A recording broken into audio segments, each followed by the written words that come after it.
नमस्कार, मैं डॉक्टर निवेदिता आज आपसे बात करूंगी अस्थमा के स्टेजेस के बारे में कि अस्थमा किस किस लेवल पे आप उसे पहचान सकते हैं, क्योंकि जितनी जल्दी आप अस्थमा को पहचानेंगे उतनी ही जल्दी आप ट्रीटमेंट शुरू करेंगे और उतनी ही जल्दी आपको रिलीफ मिलेगा। तो अस्थमा को जानना बहुत ज़्यादा ज़रूरी है बिकॉज इसके जो लक्षण होते हैं वो बहुत ही कॉमन होते हैं। तो अगर हम समझ पाएंगे कि किस लेवल पे हैं हम, या अस्थमा है भी या नहीं, या अस्थमा का टेस्ट करवाने अगर हम जाएंगे तो एटलीस्ट हम ट्रीटमेंट जल्दी शुरू कर पाएंगे और उसका हमें जो निजात है, जो उससे हमें आराम मिल जाएगा, बहुत जल्दी मिल जाएगा और अच्छा मिल जाएगा जल्दी, और आपका रिवर्स कर पाएंगे आप अस्थमा को। जी हाँ, अगर हम लेवल्स की बात करते हैं, स्टेजेस की बात करते हैं, तो अस्थमा मेनली 4 स्टेजेस का होता है, 4 लेवल्स का होता है। मतलब सबसे इम्पॉर्टेंट है कि जब अस्थमा शुरू हो रहा है तो उसकी वो फर्स्ट स्टेज होती है। इसको हम इंटरमिटेंट स्टेज या फिर स्टार्टिंग फेज बोल सकते हैं। ऐसे पेशेंट्स जो जस्ट अभी अभी जिनको अस्थमा हुआ है उनकी ये स्टेज होती है और इसमें आपको कोई सीवियर साइन एंड सिम्टम्स नहीं मिलते हैं। इनफैक्ट अस्थमा है भी या नहीं ये पहचानना मुश्किल होता है और पेशेंट्स में बहुत ही हल्की फुल्की खांसी, जुकाम या हल्का फुल्का रेस्टलेसनेस होता है। इनफैक्ट अगर जब आप टेस्ट करवाने जाते हैं, जो मोस्ट पॉपुलर है स्पायरोमेट्री टेस्ट एस्थमेटिक पेशेंट्स में जो हम करवाते हैं, जब आप वो भी करवाते हैं तो उसमें कोई फाइंडिंग्स मिलती नहीं है। तो ऐसे पेशेंट्स अनडायग्नोज्ड रह जाते हैं, ज़्यादातर पता नहीं चल पाता है कि उन्हें अस्थमा है भी या नहीं। सेकेंड होती है आपकी माइल्ड स्टेज। मतलब नाम से ही क्लियर है कि इसमें जो अस्थमा के साइन एंड सिम्टम्स हैं वो आपको मिलने शुरू हो चुके हैं।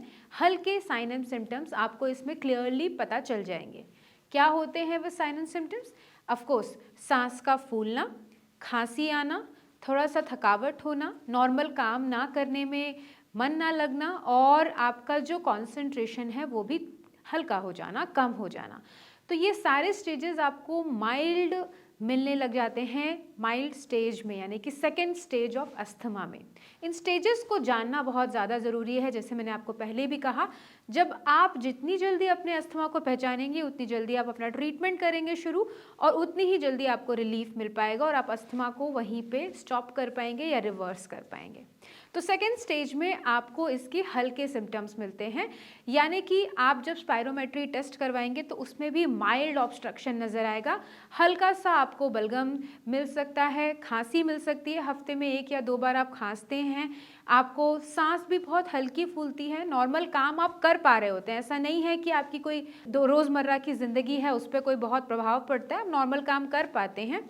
तो ऐसी स्टेज में जब आप डॉक्टर के पास जाते हैं, वो आपके टेस्ट करवाते हैं, उसमें आइडेंटिफाई होता है कि आपको अस्थमा है और उसमें माइल्ड ऑब्स्ट्रक्शन शुरू हो चुका है। इस टाइम पे भी आप अपना अगर ट्रीटमेंट करवाते हैं तो आपकी सिचुएशन बेटर हो जाती है।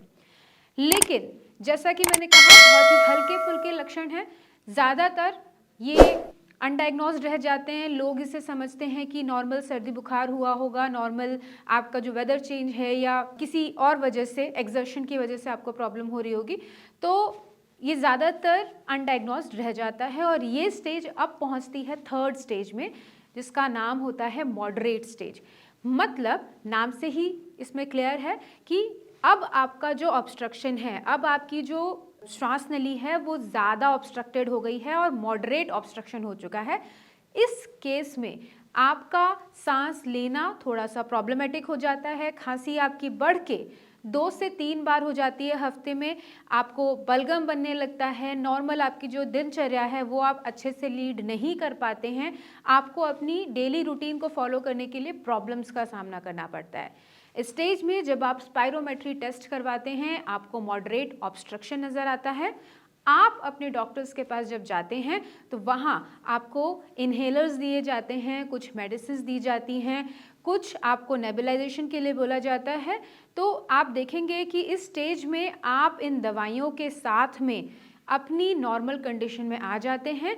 तो ये कंडीशन अगेन आप सिम्टोमेटिक रिलीफ देती है, थोड़ा सा आराम देती है, उसी समय आराम देती है और आप उन मेडिसिन के साथ अपनी लाइफ को लीड करना शुरू कर देते हैं। क्योंकि जैसे ही इन्हेलर लेते हैं थोड़ा सा आराम मिल जाता है, आप उसे भूल जाते हैं कि मुझे क्या प्रॉब्लम थी और आप अपनी दिनचर्या में शामिल हो जाते हैं, दिनचर्या करना फॉलो शुरू कर देते हैं।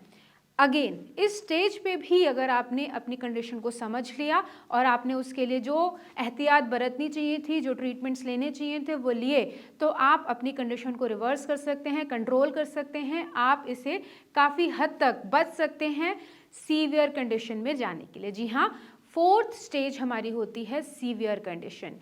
अगर आपकी अस्थमा अनकंट्रोल्ड रही, इसको आपने क्लियरली डायग्नोज नहीं कर पाए, आपने प्रॉपर ट्रीटमेंट नहीं लिया, तो ये कंडीशन पहुंच जाती है सीवियर कंडीशन में। इस कंडीशन में सारे साइन एंड सिम्टम्स बहुत ही ज़्यादा बढ़ चुके होते हैं।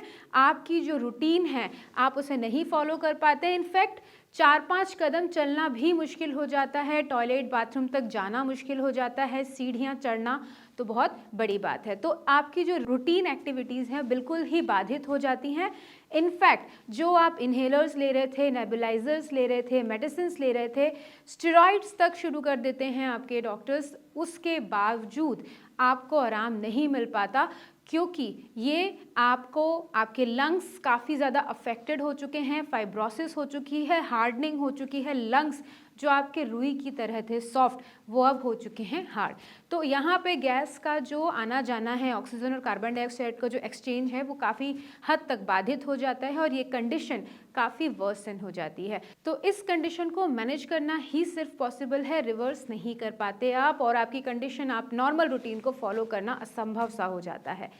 तो आप समझ चुके होंगे कि स्टेजेस को समझना कितना ज़्यादा ज़रूरी है, अपनी कंडीशन को समझना, जिस स्टेज पे आप ट्रीटमेंट शुरू कर पाएँ उसको उतनी ही जल्दी आपको करना चाहिए। और उससे भी इम्पॉर्टेंट, एलोपैथी में इसमें सिर्फ सिम्टोमेटिक रिलीफ है, आपको जड़ से प्रॉब्लम नहीं ख़त्म की जा सकती। यहाँ पे आपके एयरवेज को डायलेट करना, बलगम को बाहर निकालना, बस इतनी ही चीज़ें हो सकती हैं, और आपकी जो सूदिंग मसल्स हैं उनको और सूद कर देना, आपकी जो रेस्पिरेटरी मसल्स हैं उन्हें आराम पहुँचाना ही बस इसमें सिम्टोमेटिक रिलीफ दे पाती हैं एलोपैथिक मेडिसिन। रिवर्सल बहुत हद तक मुश्किल है। तो अगर हम बात करें कि क्या ट्रीटमेंट किया जाए, कहाँ जाया जाए, किस तरीके से अपनी हेल्प की जाए, तो जी हाँ, आप आयुर्वेद का सहारा लीजिए, क्योंकि आयुर्वेद हमेशा जड़ पे काम करता है, कॉज पे काम करता है।